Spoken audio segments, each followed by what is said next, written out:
Fala, minhas amigas! Tudo bem com vocês? Seu cachorro já ficou assim, cheio de caroço? E assim, com a barriga toda avermelhada? E assim, com o rosto todo inchado, que é a clássica imagem causada pela picada de abelha? Pois é, por isso que nosso papo hoje é tão importante. Hoje a gente vai falar sobre antialérgico para cães. Então fica com a gente.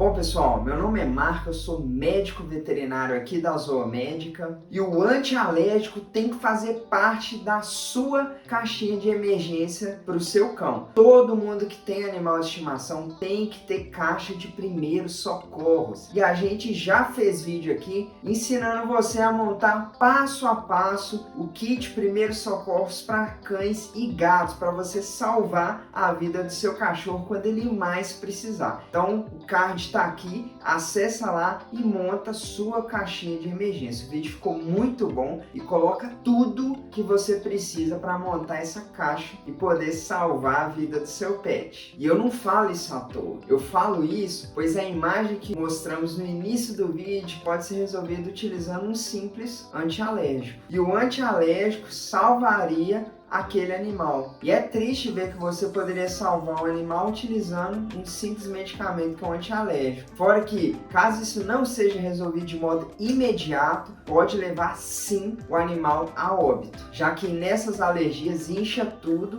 e pode inchar inclusive a garganta do seu cachorro e ele parar de respirar. Não tem passagem de ar e o animal morre por asfixia, ou seja, ele não respira. Imagina só se você, por exemplo, for para um sítio, uma abelha picar seu cachorro e ele inchar. E não tem veterinário, você não conhece clínica lá perto. Pois é, por isso que essa caixinha é importante. A gente recomenda fortemente você fazer. Então não deixe de fazer e colocar o antialérgico lá. Moral da história então, antialérgico pode salvar seu animal. E hoje nós vamos te passar quais você deve usar, qual dosagem para você administrar em sua casa. Então a gente vai falar exatamente qual antialérgico você tem que ter na caixinha de emergência. Você pode pegar papel e caneta, inclusive anotar a dose que a gente vai falar aqui. Por esse motivo, fica aqui o meu convite para você se inscrever no nosso canal e não perder nada de conteúdo. E você viu que os conteúdos aqui podem salvar, inclusive, a vida do seu animal. O primeiro antídoto que é bom a gente falar é que existem vários tipos de antialérgicos conhecidos, como prednisona, prednisolona, clemachina, dexametasona, metilprednisolona, prometazina e vários outros. Mas calma, a gente vai simplificar tudo aqui para vocês. E quando eu citei esses antialérgicos, a gente pode entender que os mesmos são anti-inflamatórios esteroidais ou antihistamínicos. Os antihistamínicos ou antialérgicos, que é a mesma coisa, são medicamentos mais utilizados no tratamento de urticária, que são as coceiras, uma vez que a histamina é a principal substância que ocasiona a maior parte dos sinais que o animal apresenta para a gente. Já os anti-inflamatórios esteroidais não são indicados apenas para alergia, mas sim para tratamento de várias outras coisas, como tratamento de doenças endócrinas, osteomusculares, reumáticas, de colágeno, tratamento de pele, lesões oculares, respiratórias, lesões do sangue e também tumores, e outras que respondam ao tratamento com essa base. E a gente vai falar com mais detalhes então sobre os antihistamínicos e logo em seguida sobre os anti-inflamatórios esteroidais, para ação específica dele de alergia, já que você viu que os esteroidais têm várias ações. Primeiro então sobre os antihistamínicos. O antihistamínico é uma classe de fármacos que inibe a ação da histamina, ou seja, o antihistamínico bloqueia a transformação de histidina em histamina. E a histamina é um dos principais mediadores químicos envolvidos na resposta inflamatória anafilática, que é aquela alergia grave, rápida e fatal. E também naquelas alergias mais leves. Ela é pré-formada e armazenada nos mastócitos, que produz a histamina. Nela a gente vê inclusive essa célula, que é o mastócito, liberando a histamina. A histamina são todas essas bolinhas que ele está liberando. E toda essa liberação através do mastócito ocorre mediante estimulação, como no caso da hipersensibilidade imediata e nas reações alérgicas pela interação do antígeno e anticorpo na superfície do mastócito. Ou seja, para o mastócito liberar isso, ele tem que ser estimulado. Então, alguma substância que causa alergia no seu animal, por exemplo, tem que se ligar ao mastócito, e daí sim ele vai liberar essa histamina pré-formada dentro dele. E vamos supor que acontece isso. Quando a histamina é liberada, ela provoca vasodilatação. Os vasos aumentam de volume, ela também provoca vermelhidão, coceira, entre outros sinais que estão sim presentes nas reações alérgicas. E um antihistamínico muito conhecido e usado na veterinária é a famosa clemastina. E a gente vai falar tudo dela para vocês e como você usa em casa. A clemastina é um antihistamínico do tipo H de efeito prolongado e sem efeitos colaterais indesejados, ou seja, ela é segura, que combate com eficiência a maioria das coceiras nos cães. Os antihistamínicos agem como um antagonista competitivo dos receptores histamínicos específicos nas células teciduais. Mas eu vou explicar isso para vocês, ou seja, em vez da histamina ligar a esses receptores e causar reação alérgica, quem liga é a clemastina e desse modo não tem alergia. Então, aonde era para histamina ligar, quem liga primeiro é a clemastina. A histamina fica no ar sem agir. Essa é a ação da clemastina. E esses efeitos antihistamínicos neutralizam a urticária, as vesículas e outros tipos de formação de edema, em resposta ao traumatismo, antígeno, alérgenos ou drogas liberadoras de histamina. A clemastina elimina de forma eficaz o prurido associado à reação alérgica. E ela também é um histamínico seguro em uso prolongado e permite também associações com outras drogas medicamentosas, mas não são todas. Então você não pode sair associando ela com todas, e a gente vai explicar mais adiante isso. Ela é eficaz contra prurido causado por urticária, dermatite alérgica e picadas de inseto. Então, quando seu cachorro for picado por inseto, você pode sim usar a clemastina.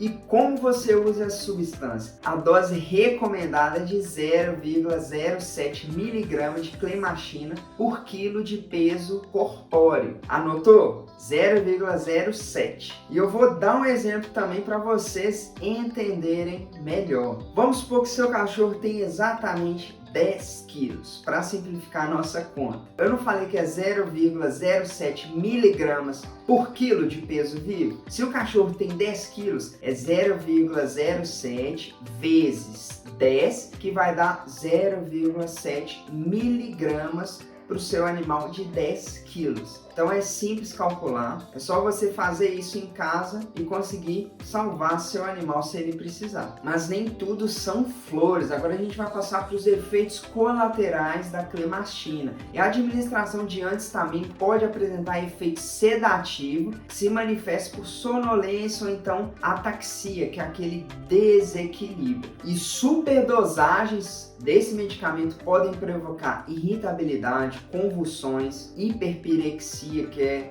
febre, distúrbios intestinais como anorexia, enjoo, vômito ou até diarreia. E esses efeitos podem ser observados quando antihistamínicos são administrados por via oral durante um tempo muito prolongado. E a gente não indica você administrar se sua fêmea estiver prenhe, ou seja, se a cadela estiver grávida. Agora vamos para as interações medicamentosas da clemastina. A gente indica você evitar o uso junto com esteroides, que são as famosas bombas. Que no caso aqui vocês viram que eu não uso não, né? Evitar também o uso com andrógeno, progesterona e hidrocortisona. Evitar a administração de antihistamínico também junto com drogas tranquilizantes, que são aqueles remédios que deixam o animal mais tranquilo. Drogas também que provocam sono, que são as narcóticas, e drogas anestésicas. E por que não pode? Porque potencializa os efeitos depressores do sistema nervoso central. Você lembra que eu falei que um dos efeitos colaterais da clemachina é a sonolência e o desequilíbrio? Pois é, se você usar esses medicamentos vai potencializar ainda mais esses efeitos. E caso o seu animal se intoxique pela clemachina, o tratamento de toxicidade aguda é sintomático, ou seja, não tem um tratamento específico, algum remédio que eu dou para o animal e ele acaba com a intoxicação. Não existe isso. Uma vez que foi intoxicado, a gente tem que tratar os sinais que o animal apresentar para a gente. E se seu cachorro foi intoxicado, a gente já fez vídeo aqui passando passo a passo do que fazer para você salvar a vida do seu animal. Vou deixar o card aqui, acesse que o vídeo ficou muito bom e compartilha com todo mundo que tem animal. Eu falei cachorro, mas esse vídeo também serve para quem tem gato e qualquer animal doméstico. Agora que nós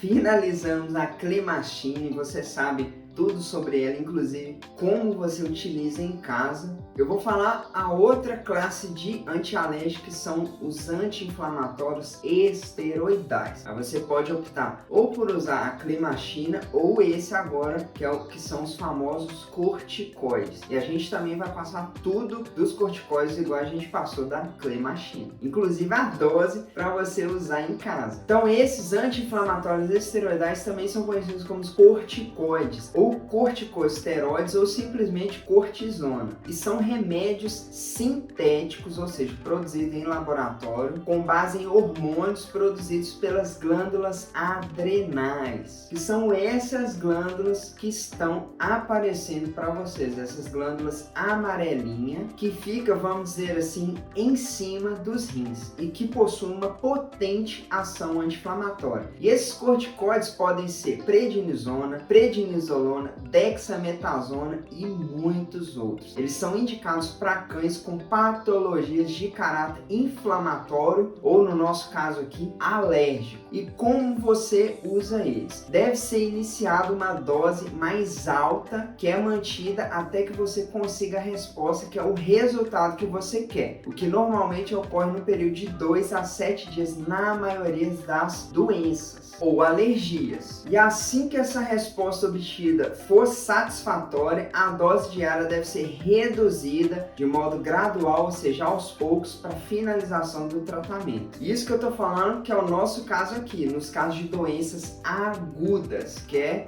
a reação alérgica. E a administração do corticoide deve ser calculada com o objetivo de se obter a menor dosagem possível que resulte no máximo de efeito terapêutico desejado, com o mínimo de efeitos colaterais. Agora pega papel e caneta na mão que a gente vai te passar as doses desses corticoides e por classe. O primeiro deles é a prednisona ou prednisolona e você deve usar 0,5 a 1 miligramas por quilo. Vamos supor de novo que seu animal tenha 10 quilos. Eu amo esse número, é muito fácil de calcular. Se eu falei que é 0,5 a 1, então ele tem que usar de meio a 1 miligrama por quilo. Se ele tem 10 quilos, é 0,5, que é a dose mínima, ou 1, que é a dose máxima, vezes 10, que vai dar 5 miligramas para 10 quilos ou 10 miligramas para 10 quilos. Falando assim, então facilita a conta para vocês. E o Lucas também deixou tudo anotadinho, que o Lucas gosta de vocês, viu? Agora a gente vai falar da dexametasona, que é um outro princípio ativo antialérgico que também é corticoide. Você pode usar de 0,25 a 1 miligrama por quilo por via oral. E usando o mesmo exemplo do nosso cachorrão, que é esse cachorro aqui, ó. Mas eu acho que esse cachorro não pesa 10 quilos não, então deixa, né? Esse cachorrão. Aí você pega 0,25 ou 1 miligrama vezes 10, que é o peso do nosso cachorro, que são 10 quilos. Isso vai dar 2,5 miligramas ou 10 miligramas para um animal de 10 quilos. Então é essa dose que você tem que usar de dexametasona para tratar a alergia do seu animal. E a dose pode ser repetida se necessário. E nos tratamentos prolongados, recomendados, a dosagem de manutenção deve ser de 0,25 a 0,5 de dexametasona por dia. Aí a dose muda do que aquela dose aguda. E quais são os efeitos colaterais desse segundo antialérgico da nossa lista? Os corticoides, eles têm muito mais efeitos colaterais do que a clemastina. Apesar disso, eles são melhores para alergia do que a clemastina. E esses efeitos podem ocasionar uma leve retenção de sódio e água. E isso ocasiona um aumento do peso corporal pela retenção de fluidos, ou seja,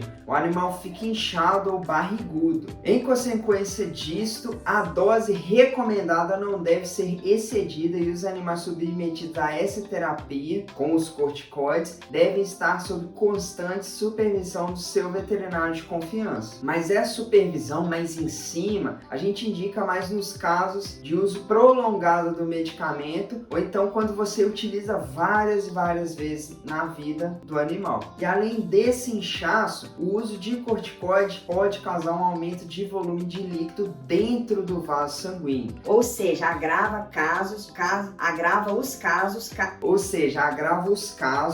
de doença cardíaca no cão, isso se seu animal tiver doença cardíaca ou for predisposto a ter. E se você não tem nem ideia dos sinais de doença cardíaca, a gente já fez vídeo aqui de 6 sinais de problema no coração de cachorro e que você tem que saber porque é importante, já que doença cardíaca ela é silenciosa e quanto mais cedo você levar seu animal para o veterinário, melhor para ele. Se seu animal estiver usando a corticoide terapia frequente, pode causar também polidipsia, polifagia e poliúria em cães, ou seja, ele bebe muita água, come muito e urina muito. Eles causam também as famosas síndrome de Cushing em cães, principalmente com o uso de corticoide de modo prolongado. E a síndrome de Cushing, para quem não conhece, é a mesma coisa do hiperadrenocorticismo. E a administração também de corticoides por mais de 6 meses pode ter associação com infecções do trato urinário, especialmente nas fêmeas, que são as cadelas. E os riscos de efeitos adversos provenientes de terapia por corticoide está diretamente relacionado à sua potência, dose e duração de ação e intervalo entre as doses e duração de tratamento. Ou seja, quanto mais potente é o corticoide, maior a dose, menor o intervalo entre as doses, mais longo é o tratamento, maiores são esses efeitos indesejados. Então, por exemplo, a dexametasona ela é muito mais forte que a prednisona e prednisolona. Consequência disso, os efeitos dela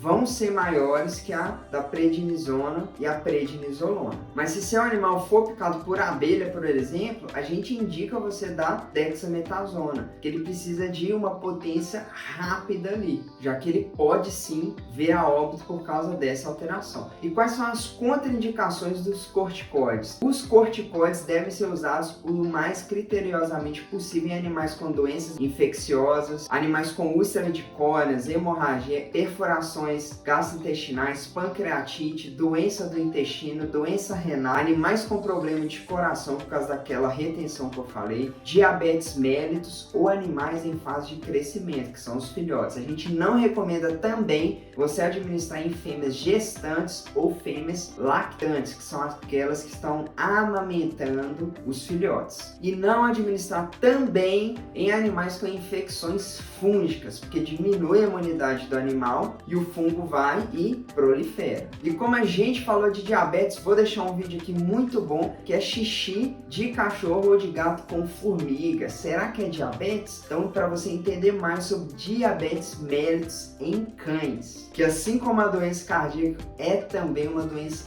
muito silenciosa, crônica, ou seja, o animal tem um resto da vida, não tem um tratamento específico e sim um controle, e você pode salvar seu animal descobrindo isso por R$29, que é muito barato. Vale a pena ver esse vídeo. Vocês viram então que antialérgico é de uso obrigatório na sua caixinha de emergência do seu animal, mas não é para sair utilizando ele sem critério. Você tem sim que ser criterioso para utilizar principalmente os corticoides devido aos vários e vários efeitos colaterais e que a gente não vai ver agora. A gente vai ver esses efeitos daqui daqui 3, 4, 5 anos. Aí sim seu animal pode sofrer os efeitos colaterais se essa droga for utilizada de modo indiscriminado. Então muita cautela para uso, principalmente uso prolongado e usos picados em vários episódios em que seu cão necessita desse antialérgico. Fica aqui mais uma vez o meu convite para você se inscrever no nosso canal, não perder nada de conteúdo valioso que a gente coloca aqui para vocês. E tem conteúdo toda semana, com informações valiosas para você gerar mais saúde e longevidade para sua família e para o seu animal de estimação. Então te espero no próximo vídeo.